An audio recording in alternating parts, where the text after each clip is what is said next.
Ang sabi ko nga, kapag mayroong kang paraan ay marami kang pwedeng magawa, pero pag wala ka talagang paraan, wala kang magagawa.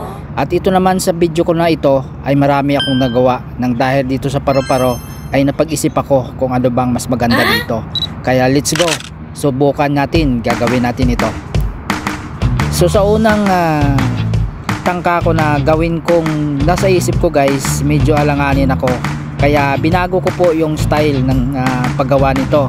Kasi parang napaka-komplikado pag yung unang iniisip ko ay parang may kahoy-kahoy. Wala naman pala akong dito mga silex, nahihirapan ako humanap. Kaya ang ginawa ko na lang guys, yan na lang po, tela, at nilagyan ko na lang ng kaunting mga box. At yan po ang pinaka-highlights niya, ay ang paru-paro. Kaya nga, gaya ng sabi ko, kung may paraan, marami kang magagawa. Kung wala ka talagang paraan, ay di wala kang magagawa. Yan lang yun guys. So ito po guys yung video ko na ito guys, no? Ito po ay sariling isip ko lang kung paano ko ito gagawin. Diskarte kumbaga ba, paano ka gagawa ng isang shabka. Shabka pong tawag dito nila sa Middle East country. Pero sa atin, ito po ang tinatawag nila na engagement arrangement, no? Ito po ay hindi fresh, ito po ay artificial.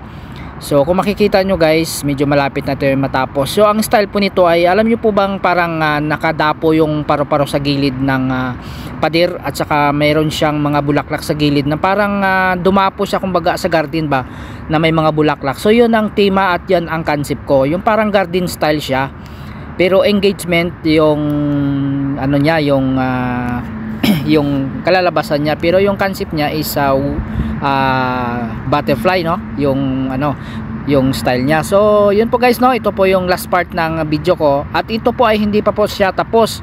Actually meron pa akong gagawin dito, at siyempre gusto ko lang po ipakita sa inyo, gaya nga ng sabi ko, ang paru-paro ay marami kang pwedeng magawa talaga pag designer ka. Pag gusto mo talagang gumawa ng design, pwede kang gumawa niyan kahit ano.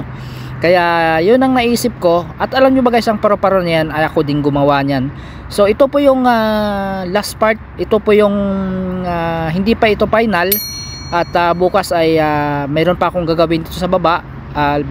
Lalagyan ko po pa yan ng parang bitay-bitay.